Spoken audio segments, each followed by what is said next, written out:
Hello everyone, मैं सी एहसान sir, chartered accountant, commerce and professionals institute यानी CPI। बहुत सारे बच्चे को फ्री क्लासेस दे रखा है। रिवीजन जो है वो फ्री में दिया जाता है और बाकी रेगुलर क्लासेस भी होते हैं। CPI यानी कॉमर्स एंड प्रोफेशनल्स इंस्टीट्यूट जो कटक में सेंटर है और भद्रक में भी सेंटर है। चार्टर्ड अकाउंटेंट्स लोग पढ़ाते हैं और जो चार्टर्ड अकाउंटेंट लोग से एसोसिएट हैं यानी CA फाइनल के जो हमारे बच्चे हैं वो भी गाइड करते हैं बच्चे लोगों को। CPI यानी कॉमर्स एंड प्रोफेशनल्स इंस्टीट्यूट ने डिसाइड किया जो बच्चे को कॉस्ट अकाउंटिंग पढ़ा दिया गया है उन बच्चों के लिए जो थ्योरी एग्ज़ाम में आने वाला है वो थ्योरी का एक बार डिस्कशन रिकॉर्डेड कर दिया जाए। बच्चे जो प्रॉब्लम प्रैक्टिस कर चुके हैं वो लोग थ्योरी भी बढ़िया से पढ़ के जाएं। और हमें सब प्रॉब्लम भी पढ़ना है और थ्योरी भी पढ़ना है। प्रॉब्लम हमारा ख़त्म हो चुका, अब हम लोग थ्योरी डिस्कस कर लेते हैं। पूरा चैप्टर 1 से लेकर पूरा एंड चैप्टर तक, लास्ट चैप्टर तक हम लोग पूरा थ्योरी डिस्कस करने वाले हैं। 4-5 घंटा का थ्योरी का क्लास रहेगा। अलग अलग वीडियो में अलग अलग चैप्टर्स होंगे, तो आप सब अगर ये क्लास कर लेते हैं तो पूरा थ्योरी का नॉलेज आपको मिल जाएगा। तो चलिए हम लोग स्टार्ट करते हैं कॉस्ट अकाउंटिंग का थ्योरी क्लास। सबसे पहले कॉस्ट अकाउंटिंग का चैप्टर 1 बेसिक कॉन्सेप्ट हम लोग कॉस्ट से स्टार्ट करेंगे। चलिए कॉस्ट क्या होता है सुनिए। तो कॉस्ट के लिए हम लोग समझेंगे कॉस्ट क्या होता है। कॉस्ट के लिए हमें पढ़ना है the amount of expenditure incurred for a specific product. अगर कोई खर्चा किसी एक स्पेसिफिक प्रोडक्ट के लिए या आर्टिकल के लिए या सर्विस के लिए इनकर्ड होता है या खर्चा होता है तो उसे हम क्या बोलेंगे, कॉस्ट बोलेंगे। The amount of expenditure incurred for a specific product. मेरे साथ रिपीट कर लो, the amount of expenditure incurred for a specific product और आर्टिकल और सर्विस, तो उसे क्या बोलेंगे, कॉस्ट बोलेंगे। तो ये हो गया कॉस्ट। उसके बाद हम लोग पढ़ेंगे क्लासिफिकेशन ऑफ कॉस्ट। देखिए कॉस्ट का यहाँ पे दिया हुआ है the amount of expenditure incurred for a specific article, product और सर्विस या एक्टिविटी यहाँ पे दिया हुआ है, तो उसे कॉस्ट बोलते हैं। Classification of cost. Classification of cost देखा जाए तो क्या होगा, अकॉर्डिंग टू एलिमेंट वाइज, और उसी का नाम है अकॉर्डिंग टू नेचर। और उसके बाद होता है classification of cost according to behaviour यानी variability. Classification of cost according to function. Classification of cost according to managerial decision making. Classification of cost according to normality. Classification of cost according to convertibility.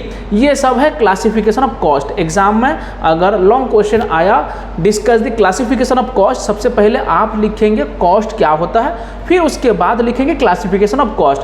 Classification of cost के अंदर से भी सवाल आ सकता है, जैसे कि classification of cost according to element wise, सिर्फ ये आ जाएगा 3 मार्क का, तो आपको डिस्क्राइब करना पड़ेगा। Classification of cost according to behaviour, इसका अलग नाम भी है बच्चे। आपको सिर्फ ऐसा नहीं कि यही नाम जानकर यही नाम पता रखना है और यही नाम के बारे में डिटेल जानना है, ऐसा नहीं है। देखिए classification of cost according to behaviour है तो classification of cost according to variability भी बोला जाता है।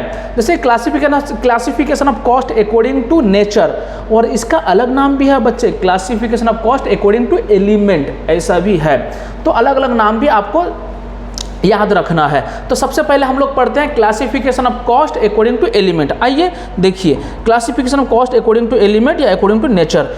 अब अगर देखा जाए इसके हिसाब से क्लासिफिकेशन ऑफ कॉस्ट जो है, इसमें कितने क्लासिफिकेशन है बच्चे, 3 है। मटेरियल है, लेबर है और एक्सपेंसेस है। Material, labour, expenses. मटेरियल फिर 2 टाइप का होता है, एक होता है डायरेक्ट मटेरियल, एक होता है इनडायरेक्ट मटेरियल। फिर लेबर बच्चे 2 टाइप का होता है, direct labour, indirect labour. Expenses 2 type का होता है, डायरेक्ट एक्सपेंसेस, इनडायरेक्ट एक्सपेंसेस। सुनिए एग्जाम में ऐसा भी आ सकता है, distinguish between direct material, indirect material. इसका मतलब आप कोई थ्योरी को स्किप करके जा नहीं सकते, क्योंकि एग्जाम में कुछ भी आ सकता है। तो एग्जाम में ये भी आ सकता है distinguish between direct labour, indirect labour, ये भी आ सकता है। समझ में आया बात। और एग्जाम में ऐसा भी आ सकता है, 2 मार्क्स में एग्जाम में आएगा कि describe the features of direct labour, तो फिर क्या करेंगे आप, तो ऐसा नहीं है। पूरा हमें डिटेल में पढ़ना है, डिटेल में बात समझना है, ठीक है।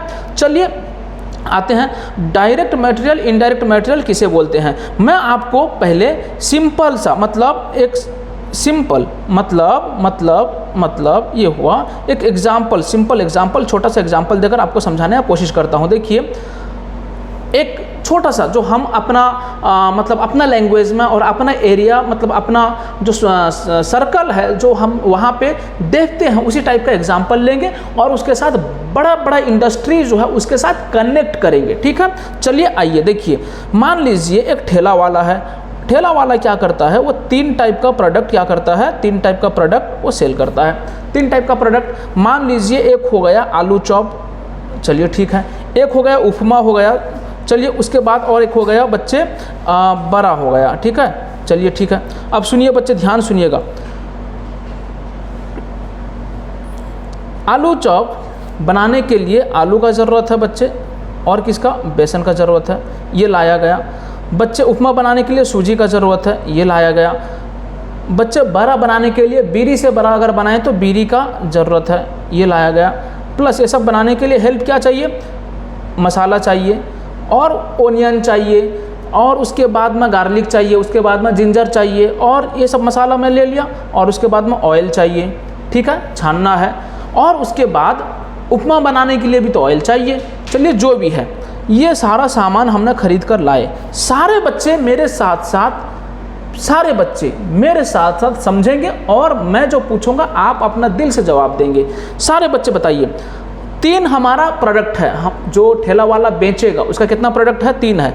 एक में आलू चॉप है बच्चे, दूसरा में क्या है, उपमा है, तीसरा में 3 में क्या है बच्चे, बड़ा है। चलिए ठीक है, सारे बच्चे बताइए, हमने इतना सामान खरीदा, ये सारा सामान हम लोग खरीदे, क्या आलू खरीदे, बेसन खरीदे, बीरी खरीदे और सूजी खरीदे, ये सारा सामान हम लोग खरीदे और मसाला खरीदे और उसके बाद में ऑयल भी खरीदे। सारे बच्चे मुझे बताएं, सारे बच्चे आलू चॉप में ये जितना सारा खरीदा गया, आलू चॉप में क्या यूज़ हुआ है बताइए, जो उपमा में यूज़ नहीं हुआ होगा और बड़ा में यूज़ नहीं हुआ होगा। बताइए, उपमा में यूज़ नहीं हुआ है और बड़ा में यूज़ नहीं हुआ है, आलू चॉप में सिर्फ यूज़ हुआ होगा। क्या सर, मैंने बोला जी सर, सिर्फ और सिर्फ ये आलू और उसके बाद ये बेसन, ये जो 2 चीज़ है सर सिर्फ आलू में यूज़ हुआ है और बाकी दोनों में यूज़ नहीं हुआ है। बच्चे उपमा बनाने में क्या यूज़ हुआ है बताइए, सर सूजी यूज़ हुआ है। बच्चे बीरी किस पे यूज़ हुआ है, सर बड़ा बनाने में बीरी यूज़ हुआ है सर। चलिए ठीक है, ओके। बच्चे बताइए मसाला किस पे यूज़ हुआ है, ये मसाला किस पे यूज़ हुआ है, सारे बच्चे बताएं मसाला किस पे यूज़ हुआ। सर मैंने बोला जी सर मसाला किस पे यूज़ हुआ है बताएं। कहाँ गया,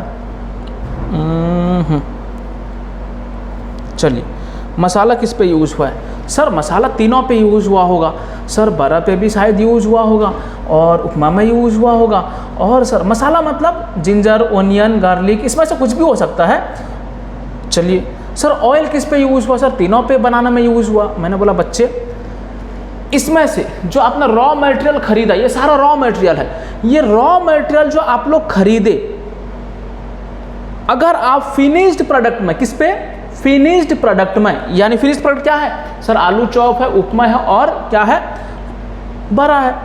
आलू चॉप में क्या यूज़ हुआ है, जो बाकी दोनों में यानी उपमा में और बड़ा में यूज़ नहीं हुआ होगा, वो क्या है सर, आलू है और बेसन है। सर ये दोनों यूज़ हुआ होगा। बच्चे इसे बोलते हैं डायरेक्ट मटेरियल।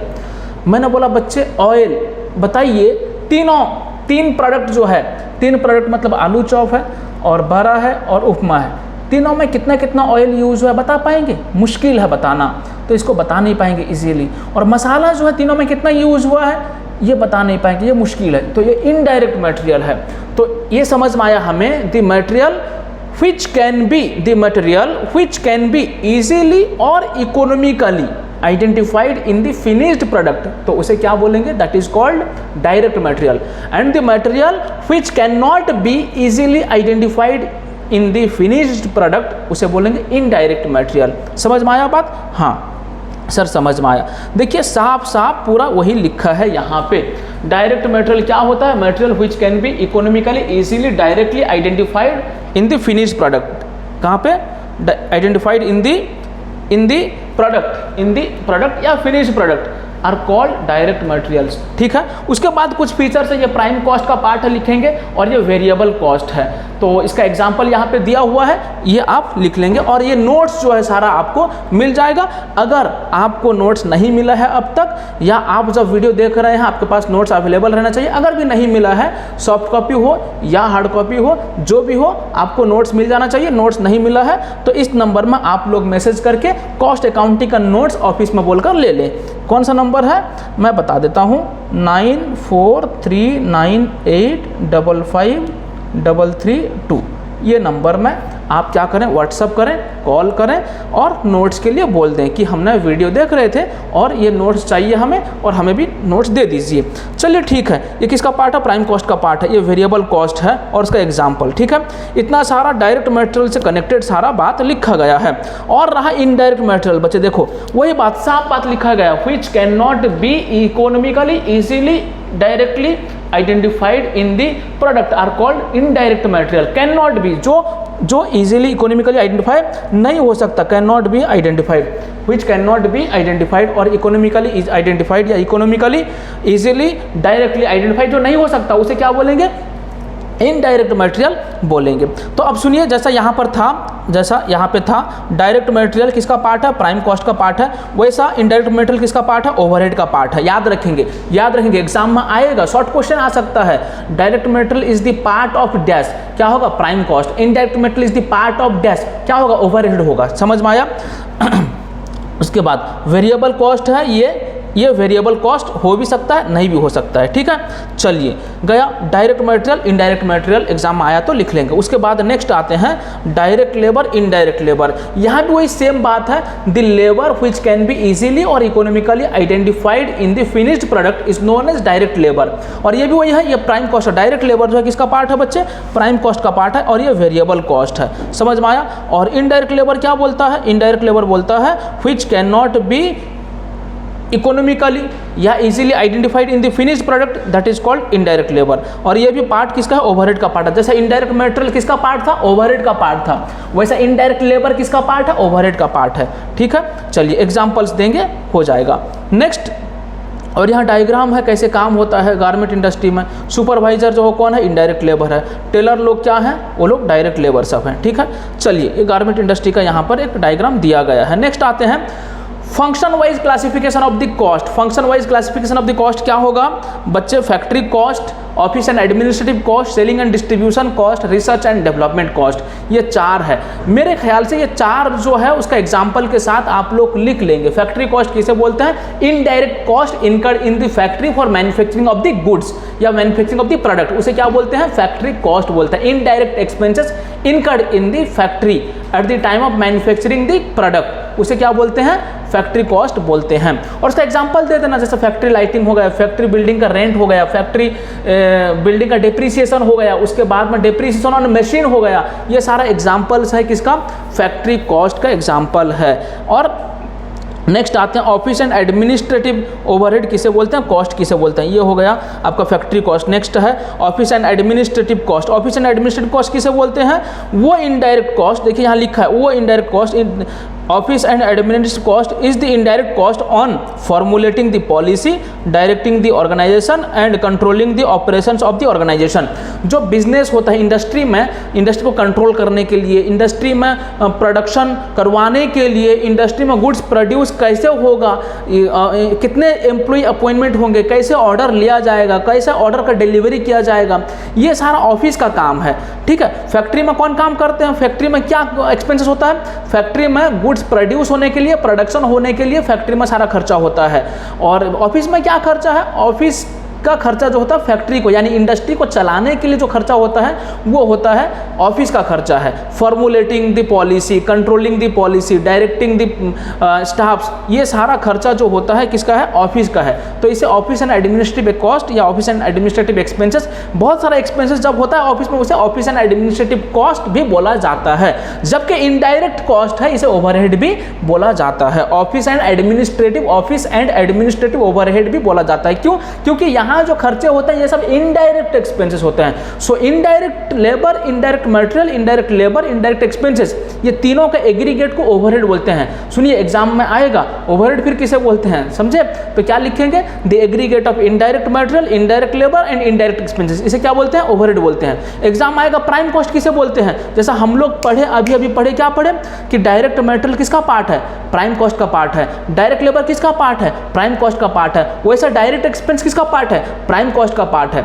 तो aggregate of direct material, direct labour and direct expenses क्या होगा, ये प्राइम कॉस्ट होगा। समझ में आया? चलिए ये सारा फंडामेंटल बात जो खत्म हुआ। नेक्स्ट आते हैं सेलिंग एंड डिस्ट्रीब्यूशन। सारा एग्जांपल्स इस पे दिया गया है, ठीक है। एग्जांपल्स क्या होगा, rent of office building, office building का जो रेंट दिया जाएगा वो ऑफिस एंड एडमिनिस्ट्रेटिव ओवरहेड का खर्चा है। समझ में आया बात? Telephone expenses, office and administrative expense का खर्चा है। Directors fees, office and administrative expense का खर्चा है। Audit fees, office and administrative expense का खर्चा है। Counting fees, office and administrative expense का खर्चा है। समझ में आ गया?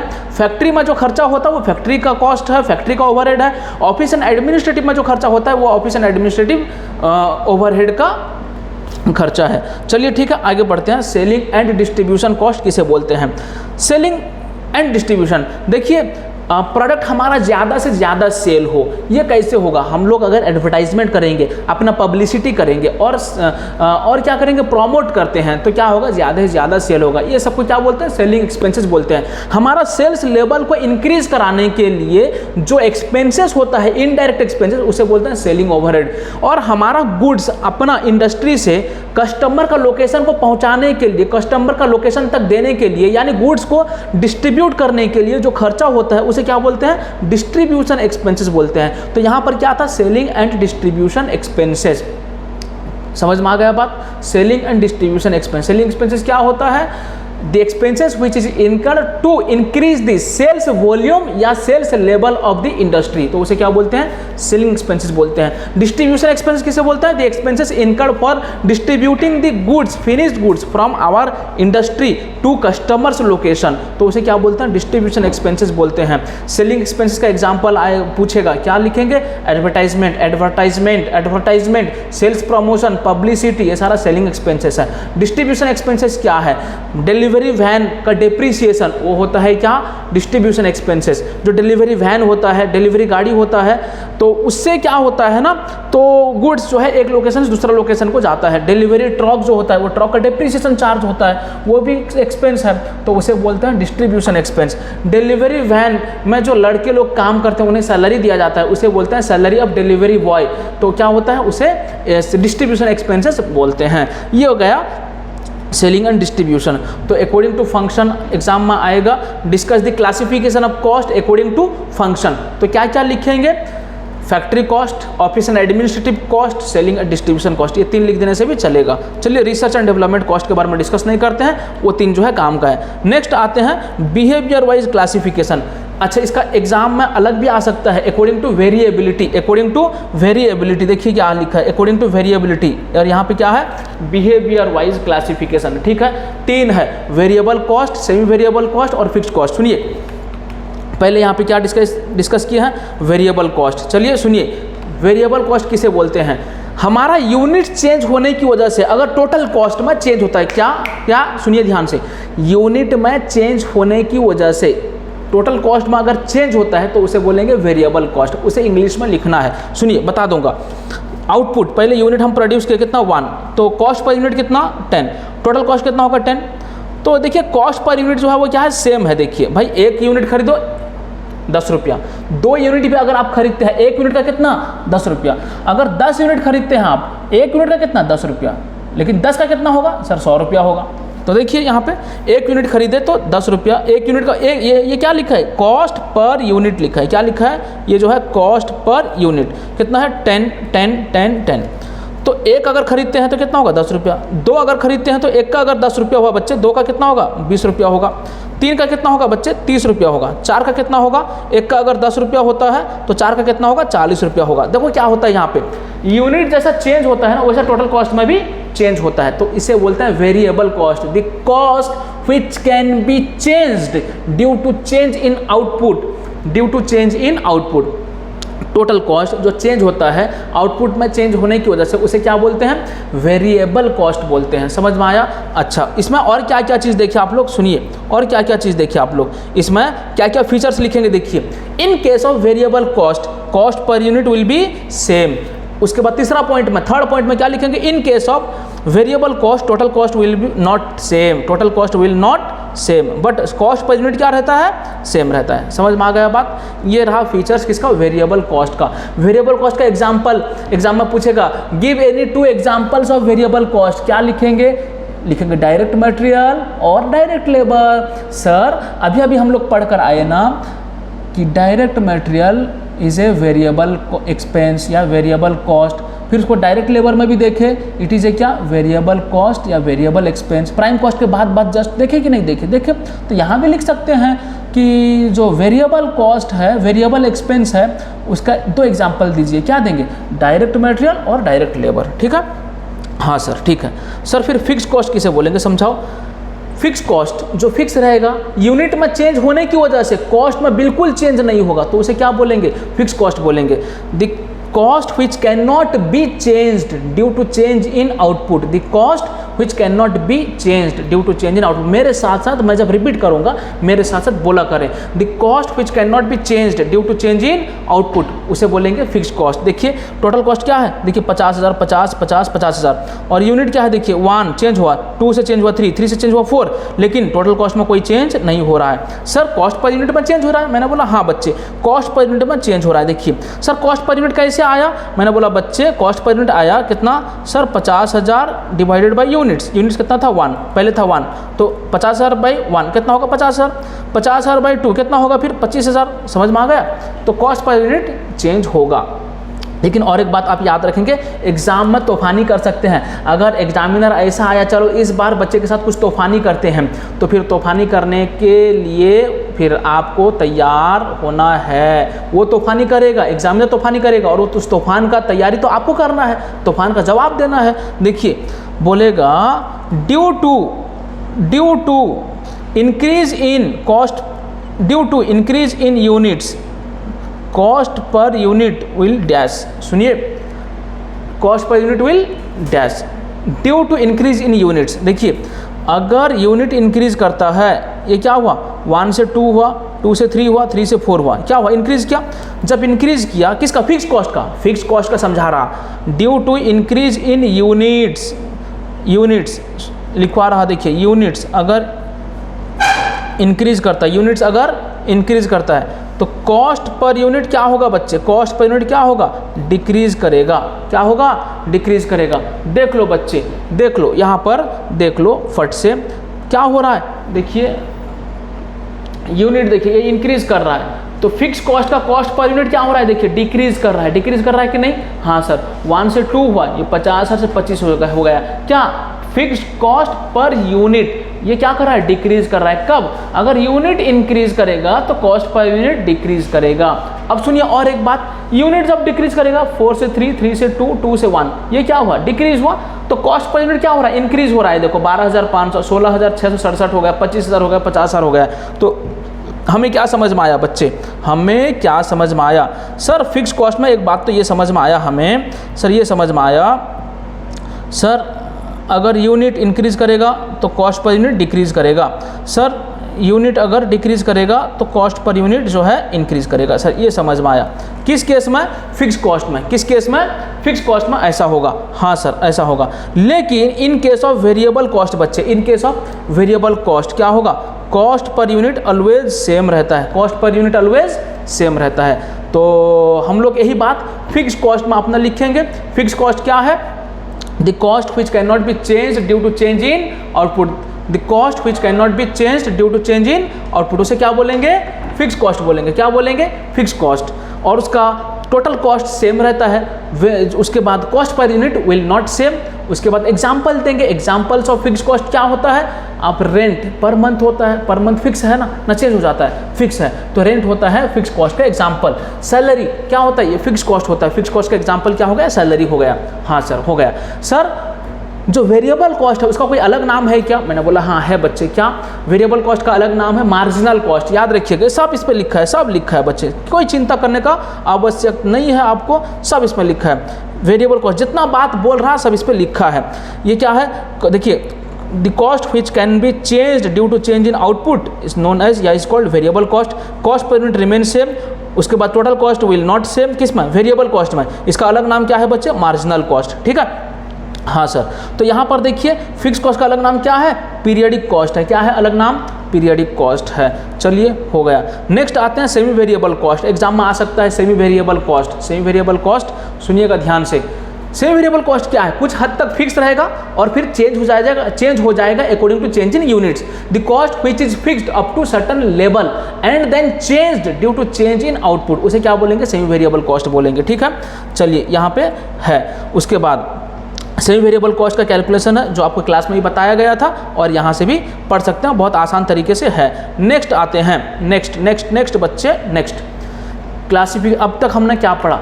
What is cost, discuss the classification of cost according to element wise, उसका अलग नाम है according to nature.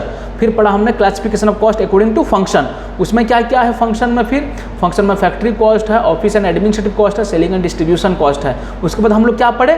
Classification of cost according to behaviour according to variability, ये पढ़े। इसमें 3 बात था, तीनों को हमने बढ़िया तरीके से डिस्कशन कर लिया।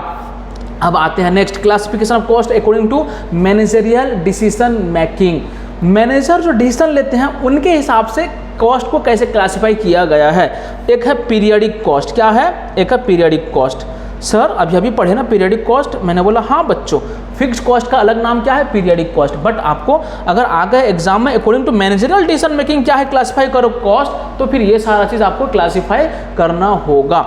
समझ में आया बात? हाँ सर समझ में आया। सुनिएगा ध्यान से, मेरी बात को ध्यान से सुने। Periodic cost, the cost which is incurred for a particular fixed period of time. ऐसा खर्चा जो हम एक particular fixed period of time के लिए, फिक्स्ड पीरियड ऑफ टाइम के लिए खर्चा करते हैं तो उसे बोलते हैं पीरियडिक कॉस्ट। क्या बोलते हैं? Periodic cost. इसका अलग नाम क्या? फिक्स कॉस्ट जो है पीरियडिक कॉस्ट वही है। समझ में आया? पीरियडिक कॉस्ट फिक्स कॉस्ट ही माना जाता है। जैसे कि रेंट पर मंथ, तो एक मंथ जो है 1 मंथ वो पीरियड हो गया, 1 मंथ का कॉस्ट।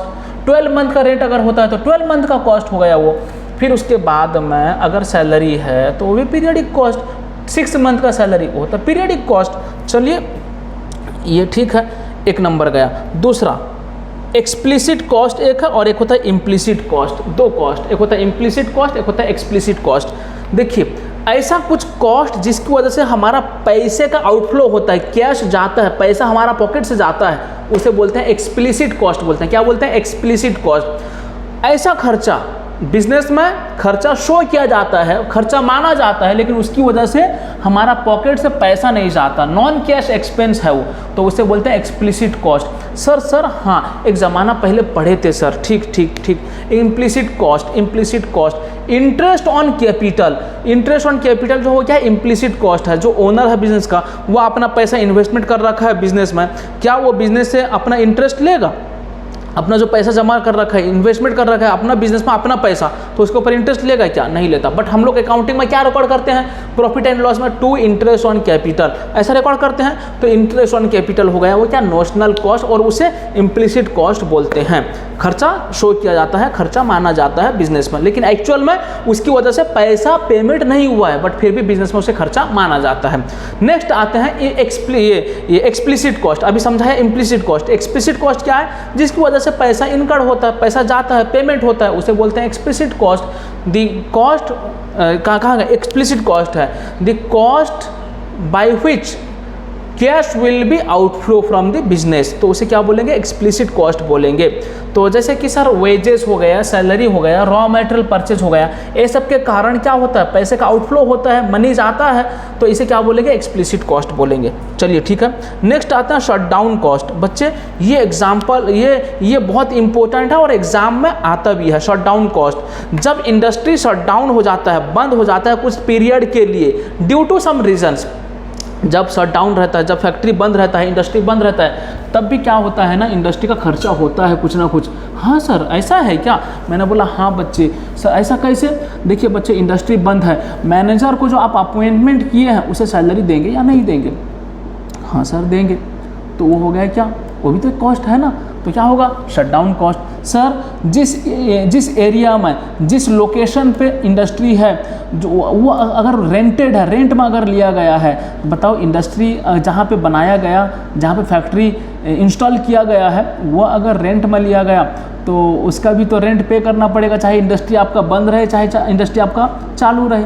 तो फिर क्या करें? तो उसका तो खर्चा होगा। तो उसे बोलते हैं क्या? Shutdown cost. The cost which is incurred at the time of shutdown of the industry, shutdown of the factory, तो उसे क्या बोलते हैं? शटडाउन कॉस्ट बोलते हैं। ठीक है, हाँ सर ठीक है। उसके बाद आगे चलते हैं नेक्स्ट, संक कॉस्ट। बच्चे संक कॉस्ट, संक कॉस्ट किसे बोलते हैं? SUNK, संक कॉस्ट किसे बोलते हैं? हाँ सर किसे बोलते हैं बताओ ना। Sir the cost which has already been incurred in past, ऐसा खर्चा जो पास्ट में हम लोग प्रोडक्ट बनाने से पहले अगर कोई खर्चा इनकर्ड हो चुका है उसे बोलते हैं sunk cost, SUNK, sunk cost बोलते हैं। वो संक कॉस्ट जो होता है उसे हिस्टोरिकल कॉस्ट भी बोलते हैं और उसे पास्ट कॉस्ट भी बोलते हैं। The cost which has already been incurred in past is known as sunk cost, यानी पास्ट कॉस्ट यानी हिस्टोरिकल कॉस्ट भी बोलते हैं। और उसके बाद ये डिसीजन के लिए इसे कंसिडर नहीं किया जाता है किसी भी इंडस्ट्री में। अगर कोई प्रोडक्ट के बारे में डिसीजन अगर लेना हो, प्रोडक्ट बनाए या ना बनाए, प्रोडक्ट में ज़्यादा खर्चा हो रहा है या कम खर्चा हो रहा है, कितना खर्चा हो रहा है, वो खर्चा का कैलकुलेशन के लिए जो हिस्टोरिकल कॉस्ट है, पास्ट में जो कॉस्ट इनकर्ड हो गया, उसे डिसीजन में कंसिडर नहीं किया जाता है, क्योंकि वो तो खर्चा हो चुका। डिसीजन में क्या लेंगे? जो खर्चा होने वाला है उसे हम लोग डिसीजन में लेंगे। समझ में आया बात? चलिए, संक कॉस्ट सिर्फ एग्जाम में आएगा। The cost which has already incurred been in past is known as sunk cost. ठीक है, इसका अलग नाम क्या है? हिस्टोरिकल कॉस्ट, इसका अलग नाम है। ठीक है, चलिए नेक्स्ट आते हैं अपॉर्चुनिटी कॉस्ट। अपॉर्चुनिटी कॉस्ट ये भी एग्जाम में बार बार आया है और आता भी है। अपॉर्चुनिटी कॉस्ट बोलेंगे, सुनिए। 3 कॉलेज है, सुनिएगा ध्यान से। 3 कॉलेजेस हैं, college A, college B, college C। 3 colleges हैं। A वाले मुझे पढ़ाने के लिए बुलाए और बोले सर आप यहाँ पे आके पढ़ाइए, हम आपको महीने का 40,000 देंगे, 40,000 देंगे पर मंथ। मैंने बोला अच्छा ठीक है, मैं डिसाइड करूँगा, बताऊँगा। ठीक, B वाले बुलाए, B बोले कि सर हमारे यहाँ आके पढ़ाइए। सर B बोले, कॉलेज B वो बोला सर हमारे यहाँ पढ़ाइए आके और बताइए कितना पैसा लेंगे। सारे बच्चे बताओ मुझे, सब बताइए पढ़ाने के लिए कॉलेज B में कितना पैसा लूँगा मैं, बताइए। सर 40,000 रुपये है ज़्यादा। सर 40,000 से ज़्यादा क्यों बच्चे? 40,000 से कम क्यों नहीं? क्योंकि सर ये 40,000 दे रहा है ना, सर ये 40,000 दे रहा है ना, इसलिए। मैंने कहाँ दिया? वो नहीं दे रहा है, नहीं दिया अभी। अगर मैं जाता, अपॉइंटमेंट हो जाता, वो पैसा देता, फिर 40,000 का बात करते ना। नहीं सर, अगर आप वो कॉलेज को फिर छोड़ के आएंगे, कहीं ना कहीं आप 40,000 छोड़ कर आ रहे हैं। मिलता तो ठीक है, लेकिन आप तो वहाँ पढ़ाएंगे नहीं, अगर कॉलेज B में पढ़ाएंगे तो कहीं ना कहीं आप 40,000 छोड़ कर आ रहे हैं। तो मैंने बोला हाँ बच्चों, तो 40,000 जो छोड़ कर आ रहे हैं तो यहाँ A में जाते तो 40,000 आपको मिलता। मैंने बोला हाँ, तो वहाँ नहीं जा रहे हैं तो यहाँ B में अगर जाएंगे, क्यों जाएंगे फिर आप बताइए। सर आप बताओ ना, सर B में क्यों जाएंगे? सुनिए सर, हाँ बात तो सही है, तो B में इसलिए जाएंगे, B में अगर जाते हैं तो 40,000 रुपये से ज़्यादा यहाँ से लेंगे, कम नहीं लेंगे। समझ में आया? तो इसका मतलब कहीं ना कहीं देखिए साहब, हम लोग जब नॉर्मली बात करते हैं, एक सामान मैंने खरीदा, उसमें मेरा खर्चा हुआ 10 रुपया। एक सामान खरीदा, उसमें खर्चा हुआ कितना? 10 रुपया। तो इसको मैं सेल अगर करूँगा, कितने रुपये पे सेल करूँगा? सर 10 रुपये से ज़्यादा पे सेल करूँगा। इसका मतलब कहीं ना कहीं 10 रुपया मेरा ये कॉस्ट है। हाँ सर, तो अब यहाँ पर भी समझिए बात को। अगर मैं कॉलेज B में जा रहा हूँ तो 40,000 रुपया कम से कम तो यहाँ पर मेरा आता, और B अगर मैं एक्सेप्ट कर लेता हूँ पढ़ाने के लिए तो A से मुझे 40,000 रुपया और नहीं मिलेगा। कहीं ना कहीं B को एक्सेप्ट करने की वजह से मेरा 40,000 रुपया जा रहा है। तो पैसे का न आना भी जाना होता है। तो इसलिए क्या हुआ 40,000 रुपये मेरे पास आता, लेकिन मैं बी एक्सेप्ट करने की वजह से मेरा 40,000 रुपये चला गया, तो पैसा नहीं आया तो मेरा फिर चला गया, तो पैसा जो जाता है तो फिर वो तो खर्चा ही है ना, तो उसी को बोलते हैं अपॉर्चुनिटी कॉस्ट। बी कॉलेज को एक्सेप्ट करने के लिए आपका कॉस्ट कितना है? 40,000 रुपया, उसे बोलते हैं opportunity cost. Sir okay sir, अगर बी अगर 50,000 रुपया देते हैं फिर बी को बोले ठीक है मैं बताऊंगा, ठीक है बताऊंगा बोलूंगा बात में, तो सी अगर फिर बुलाते हैं तो कितना रुपये से मुझे बात करना है? सर ऑब्वियसली 50,000 से बात करना है। तो सी को अगर मैं एक्सेप्ट करता हूं तो मेरा कॉस्ट कितना बचे? 50,000 रुपया होता है कॉस्ट, 40 नहीं 50, क्योंकि 50 एक्सेप्ट किया तो इसको छोड़ दिया, समझ में आया? फिर अब 50 को छोड़ूंगा तो उससे ज़्यादा कुछ एक्सेप्ट करूंगा, तो ज़्यादा अगर एक्सेप्ट कर किया तो मेरा 50,000 रुपया नहीं आएगा, तो ये हो गया कॉस्ट। तो इसे बोलते हैं opportunity cost. Opportunity cost exam में आएगा क्या लिखेंगे? For accepting next best alternative from the course of action, तो उसे बोलते हैं अपॉर्चुनिटी कॉस्ट। ठीक है, सैक्रिफाइसिंग कॉस्ट, हाँ पहले ये लिखेंगे सैक्रिफाइसिंग कॉस्ट। सैक्रिफाइसिंग कॉस्ट को बोलते हैं opportunity cost. Sacrificing cost which is incurred for accepting next best from the course of action, मतलब क्या हो गया? जो बेस्ट अल्टरनेटिव है उसको चॉइस करने के लिए जो मैं सैक्रिफाइस कर रहा हूं तो वो होता है अपॉर्चुनिटी कॉस्ट। ठीक है, हाँ sir. Out of pocket cost हम लोग समझ गए, जो हमारा पॉकेट से खर्चा होता है जिसमें एक्चुअल में कैश आउटफ्लो है, तो उसे बोलते हैं आउट ऑफ पॉकेट कॉस्ट। ठीक है, ये हो गया क्लासिफिकेशन ऑफ कॉस्ट। नेक्स्ट अब आगे चलते हैं। ठीक है, और यहाँ पे छोटा छोटा पॉइंट है जो हो गया कॉस्टिंग किसे बोलते हैं, कॉस्ट अकाउंटिंग किसे बोलते हैं, ये लोग आप छोटा छोटा पढ़ लेंगे। कॉस्टिंग क्या है? Normally technique and process of cost accounting to calculate, to determine और to ascertain the cost of a particular product. देखिए, एक होता है कॉस्ट, एक होता है कॉस्टिंग। कॉस्ट क्या होता है? The amount of expenditure incurred for a specific product, service और एक्टिविटी और आर्टिकल, जो भी है प्रोडक्ट, सर्विस, आर्टिकल, इसके लिए जो खर्चा होता है उसे बोलते हैं कॉस्ट। कॉस्टिंग फिर किसे बोलते हैं? कॉस्टिंग वो होता है जो टेक्निक एंड प्रोसेस यूज़ किया जाता है क्या करने के लिए? कॉस्ट कैलकुलेट करने के लिए। किसका? एक फिनिश्ड प्रोडक्ट का, एक पर्टिकुलर प्रोडक्ट का, या एक पर्टिकुलर सर्विस का, या किसी एक्टिविटी का कॉस्ट कैलकुलेट करने के लिए जो टेक्निक और प्रोसेस, दो बात याद रखेंगे, टेक्निक और प्रोसेस जो यूज़ किया जाता है तो उसे क्या बोलेंगे? कॉस्टिंग बोलेंगे। ठीक है, ये पहला पॉइंट में लिखा गया है। उसके बाद कॉस्ट अकाउंटिंग, यहाँ छोटा सा पॉइंट लिखा गया है, ये आप डिस्कस कर लेंगे। एग्ज़ाम में कई बार आता है ऑब्जेक्टिव्स, क्या? ऑब्जेक्टिव्स और फीचर्स। ठीक है, यह ऑब्जेक्टिव्स और यह फीचर्स, यहाँ लिखा गया है ऑब्जेक्टिव्स और यह फीचर्स। ठीक है, हाँ सर, ठीक है। ऑब्जेक्टिव्स क्या है? कॉस्ट अकाउंटिंग का ऑब्जेक्टिव्स क्या है? सर कॉस्ट अकाउंटिंग का ऑब्जेक्टिव्स है कॉस्ट कैलकुलेट करना, सर प्रॉफिट कैलकुलेट करना, सेलिंग प्राइस फिक्स करना, सर इनकम एंड एक्सपेंडिचर को रिकॉर्ड करना। कॉस्ट शीट जो है वो रिकॉर्ड करता है कि जितना सारा एक्सपेंसेस है वो रिकॉर्ड करता है, प्रॉफिट रिकॉर्ड करता है और सेल्स भी रिकॉर्ड करता है। हाँ सर, कॉस्ट को कंट्रोल करना, कॉस्ट को इवेल्युएट करना और उसके बाद कॉस्ट को रिड्यूस कराना, कॉस्ट को एलोकेट करना बोल दिया, रिड्यूस कराना, और डिसीजन मेकिंग के लिए हेल्प करना। अच्छा, उसके बाद वेरिएंस एनालिसिस करना। वेरिएंस मतलब डिफरेंस। मान लीजिए कोई एक सामान, कोई एक प्रोडक्ट बनाना है, तो प्रोडक्ट बनाने से पहले हमें बजट करना होता है। कोई एक प्रोडक्ट बनाने से पहले इंडस्ट्री में उसके ऊपर बजट बनाया जाता है कि इस प्रोडक्ट को बनाने के लिए हमारा कितना खर्चा हो सकता है, उसे बोलते हैं बजट, एस्टीमेट पहले से बनाया जाता है। फिर उसके बाद जब प्रोडक्ट बनाते हैं उस टाइम पे एक्चुअल खर्चा होता है, तो फिर हमको समझना है भाई हम लोग जो बजट बनाए थे और एक्चुअल में जो प्रोडक्ट बना है डिफरेंस क्या है, सही है या नहीं, हमारा एस्टीमेट जो हुआ था वो कहीं सही है या गलत हो गया कहीं ना कहीं। तो इसका एनालिसिस किया जाता है।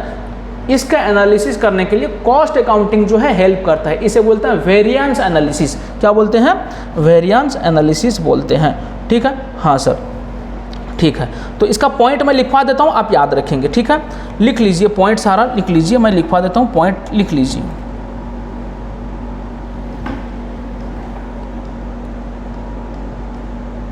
लिख लें।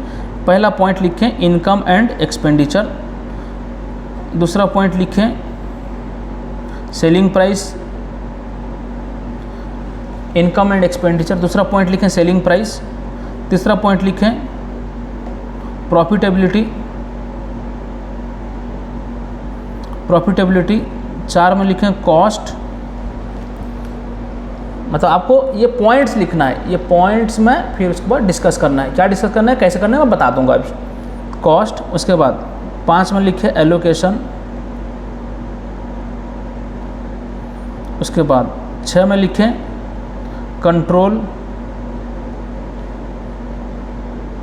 7 में लिखें इवैल्यूएशन,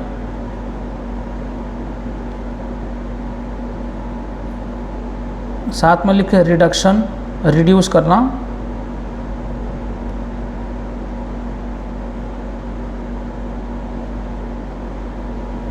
8, 9 में लिखें डिसीजन मेकिंग, 9 में लिखें डिसीजन मेकिंग, 10 में लिखें variance analysis, VARIANCE, variance analysis.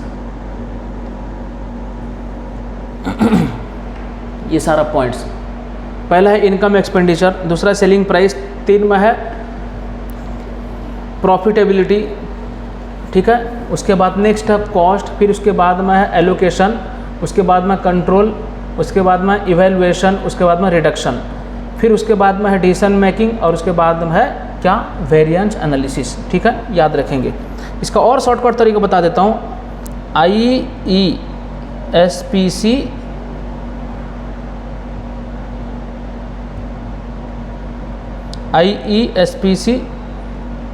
ACER DV, याद रखें, IESPC ACER DV, ACER DV, ठीक है। IE मतलब income and expenditure, S for selling price, P for profitability, C for cost. ACER एक लैपटॉप का ब्रांड है। ACER क्या है, allocation, control, evaluation, reduction.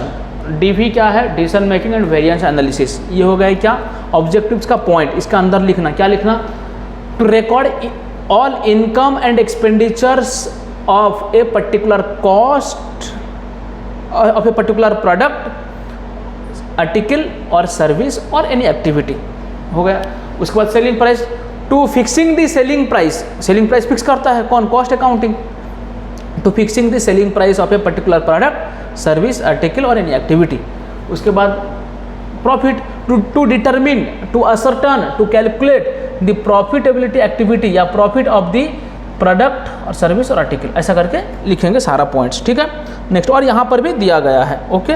Next, ये जो पॉइंट्स हमने लिखा अभी, ये सेम पॉइंट्स फीचर्स का भी लिखना, सेम पॉइंट्स फीचर्स का लिखना, ठीक है। एग्जाम में आएगा what is cost accounting, discuss about its features. Exam में आएगा what is cost accounting, discuss about it's objectives आएगा। तो पॉइंट सेम रहेगा, दोनों एग्जाम में नहीं आएगा, ऐसा नहीं कि दोनों एग्जाम में आ जाएगा, दोनों एग्जाम में आएगा तो वही सेम पॉइंट ही लिखेंगे, ठीक है। दोनों का सेम ही पॉइंट्स होता है, इसलिए दोनों का साइड बाई साइड है, देखो दोनों का पूरा साइड बाई साइड है, ठीक है। देखिए, ascertain the cost per unit of the product, उसके बाद में डिस्क्लोजर द वेस्टेज, उस प्रॉफिटेबिलिटी का बात लिखा है, इफेक्टिव कंट्रोल का बात लिखा है, ठीक है। उसके बाद इम्प्लीमेंटेशन का बात लिखा है, यहाँ पे सारा चीज़ जो मैंने बताया आपको यहाँ पे लिखा हुआ है। तो फिर भी आप वो पॉइंट अगर कर लेंगे तो बड़ा आसान हो जाएगा, ठीक है। हाँ सर एग्जाम में अगर फीचर्स आया तो कैसे लिखें, लिखना इट लगाकर, इट, देखो यहाँ पर टू सब लगा है, देखो यहाँ पर सब क्या लगा है, टू लगा हुआ है, यहाँ पर क्या लगा हुआ है, इट, ठीक है ना। यहाँ पर इट, सेंटेंस स्टार्ट कहाँ से हुआ, इट से स्टार्ट हुआ। जैसे कि इट हेल्प्स टू रिकॉर्ड, वहाँ क्या, to helps record the income and expenditure of the particular product और सर्विस और आर्टिकल और एनी एक्टिविटी। तो यहाँ क्या लिखना, it helps to record the income and expenditure of a particular product और सर्विस और आर्टिकल और एनी एक्टिविटी। समझ में आया, इट लगाकर लिखना, चलो ठीक है। उसके बाद नेक्स्ट, सर सेलिंग प्राइस दूसरा पॉइंट है, दूसरा पॉइंट क्या है, सेलिंग प्राइस का है। तो दूसरा पॉइंट अगर सेलिंग प्राइस का है तो क्या लिखना, it helps to fixing the selling price of a particular product और आर्टिकल और सर्विस और एनी एक्टिविटी। हो गया, चलिए ओके, डन। चलिए नेक्स्ट आइए, advantages of cost accounting. Advantages of cost accounting बहुत आसान है, इसका अंदर लिखना, सुनिए मैं इसके ऊपर शायरी लिखता हूँ, प्रॉफिट हो या ना हो बोले चलो, डिसीजन के बाद जब आए लेते चलो, गवर्नमेंट भी है इन्वेस्टर, वर्कर भी है क्रेडिटर। नहीं समझ में आया, लिख लो, प्रॉफिट हो या बोन, इसके ऊपर। और मैं गाना भी गाता हूँ, ठीक है। जैसे कि एक मूवी में एक गाना है, तो एक मूवी है लगान, आमिर खान का, देखिए आमिर खान का एक मूवी है, देखिए कि नहीं देखिए, लगान, नहीं सर, लगान में एक गाना है, बार बार हो बोले यार हो, अपना जीत हो उनकी हार हो, ऐसा एक गाना है ना। मैं भी ये गाना गाता हूँ, आप भी गाइए मेरे साथ साथ, गाएंगे? हाँ चलिए गाइए। बार बार हो बोले यार हो, यहाँ से मैं चेंज कर देता हूँ, आप मोटिवेट हो जाइए। बार बार हो बोले यार हो, अपना पेपर शानदार हो, जैसा भी आए पेपर लिखे चलो, मन तेरा ना घबरावे लिखे चलो। हाँ ऐसा है। बार बार हो बोले यार हो, अपना पेपर शानदार हो। अब यहाँ पे आइए, प्रॉफिट हो या ना हो बोले चलो, डिसीजन की बात जब आए लेते चलो। गवर्नमेंट भी है क्रेडिटर, वर्कर भी है इन्वेस्टर। गवर्नमेंट भी है क्रेडिटर, वर्कर भी है इन्वेस्टर। प्रॉफिट हो या ना हो बोले चलो, डिसीजन की बात जब आए लेते चलो। ऐसा है, देखो गवर्नमेंट भी है इन्वेस्टर, वर्कर भी है क्रेडिटर। प्रॉफिट हो या ना हो बोले चलो, मतलब disclose the profitable and unprofitable activity. Profit हो या ना हो डिस्क्लोज करना है, ये कॉस्ट अकाउंटिंग हेल्प करता है। Cost accounting helps the profitability and unprofitability activity of the business, यानी ऑर्गेनाइजेशन यानी इंडस्ट्री।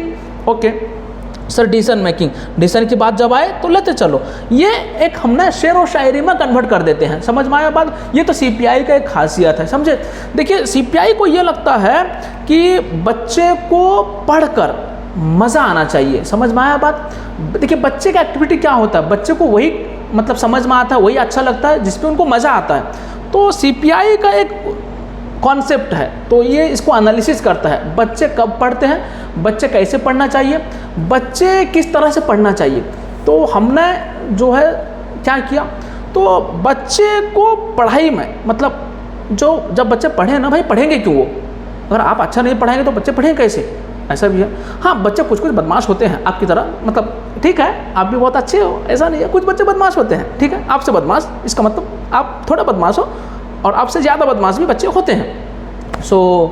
तो ऐसा कुछ नहीं। हमारे पास सीपीआई के पास जब आए, क्योंकि सीपीआई में जो पढ़ते हैं आधे बच्चे सीए में जाते हैं, सीएमए में जाते हैं, मतलब हमारे पास सीए का पढ़ाई पढ़ते हैं और सीएमई पढ़ते हैं। और सीए जब +2 का बच्चे हमारे पास पढ़ते हैं तो आधे से ज़्यादा बच्चे जो +2 कंप्लीट करने के बाद वो सीए में रजिस्ट्रेशन करते हैं, ठीक है। अभी भी रजिस्ट्रेशन चल रहा है, जुलाई से स्टार्ट होगा क्लास सीए फाउंडेशन का, और कुछ क्लास स्टार्ट भी हो चुका है सीए फाउंडेशन का।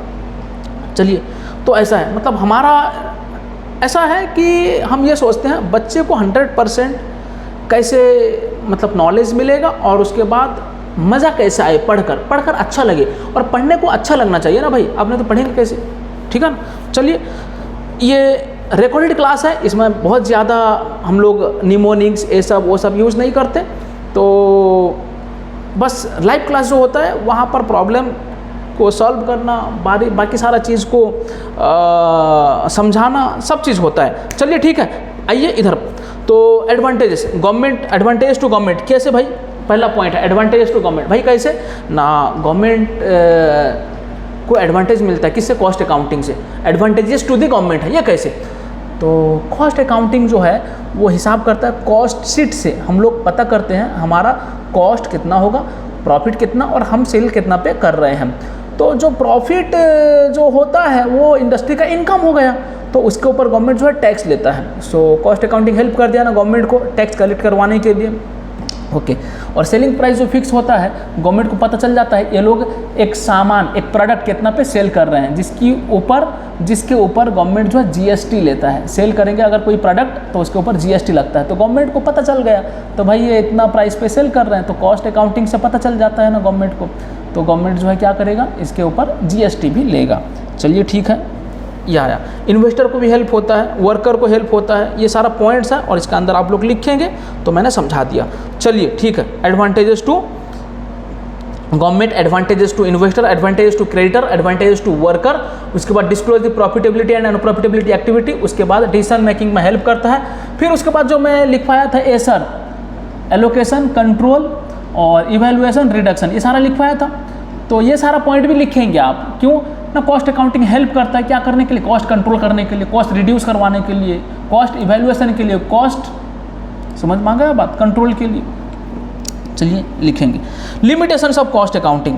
लिमिटेशंस ऑफ कॉस्ट अकाउंटिंग में शॉर्टकट है क्या, रेडी, REDI, रेडी। रेडी का requirement of reconciliation, requirement of reconciliation मतलब कॉस्ट अकाउंटिंग अगर हम लोग प्रिपेयर करते हैं इसमें रिकॉन्सिलिएशन का ज़रूरत है। क्यों सर, जो स्टॉक है ना कॉस्ट अकाउंटिंग में, जो क्लोजिंग स्टॉक है ना उसका वैल्यूएशन ना सर, उसका वैल्यूएशन ना फीफो लीफो ये सब मेथड में होता है, मतलब कॉस्ट पे वैल्यूएशन होता है। लेकिन हमारा अकाउंटिंग क्या बोलता है, अकाउंटिंग बोलता है क्लोजिंग स्टॉक का वैल्यूएशन कॉस्ट और नेट रियलाइजेबल वैल्यू यानी market value whichever is less, जो आएगा उसी पे रिकॉर्ड करना है। ये कौन बोलता है, अकाउंटिंग बोलता है। कॉस्टिंग क्या बोलता है, कॉस्ट पे रिकॉर्ड करना है। तो भाई फिर रिकॉन्साइल करना होगा, भाई कॉस्ट अकाउंटिंग का प्रॉफिट और अकाउंटिंग का प्रॉफिट दोनों का अलग आता है, तो दोनों का अगर अलग आता है इसके लिए रिकॉन्सिलिएशन पढ़ना पड़ता है।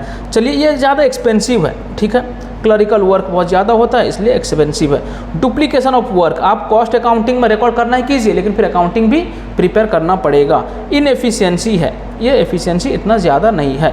चलिए ठीक है, नेक्स्ट आते हैं scope of cost accounting. Cost accounting का काम किस हद तक है, तो कॉस्ट एनालिसिस हो गया, कॉस्ट कंपैरिजन हो गया, कॉस्ट कंट्रोल करता है, उसके बाद कॉस्ट रिपोर्ट बनाता है, कॉस्टिंग प्रिपेयर करता है, कॉस्ट अकाउंटिंग भी करता है। ये सारा स्कोप ऑफ कॉस्ट अकाउंटिंग का, ये सब चीज़ हम लोग डिस्कस कर चुके हैं। Cost control, cost accounting, costing, ये सब डिस्कस कर चुके हैं, ठीक है। हाँ ये बड़ा चीज़ है, देखिए फाइनेंशियल अकाउंटिंग कॉस्ट अकाउंटिंग में क्या डिफरेंस है, ठीक है। Distinguish between financial accounting and cost accounting, exam में बार बार पूछता है। तो फाइनेंशियल अकाउंटिंग कॉस्ट अकाउंटिंग में क्या डिफरेंस है।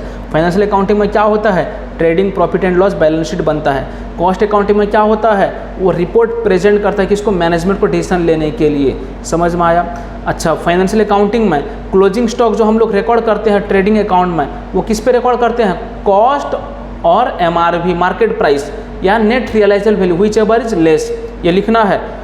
Closing stock valued at market price और cost price whichever is less, और किस पे, फाइनेंशियल अकाउंटिंग में। और कॉस्ट अकाउंटिंग में जो वैल्यूएशन क्लोजिंग स्टॉक का वैल्यूएशन होता है वो कॉस्ट पे होता है। समझ में आया।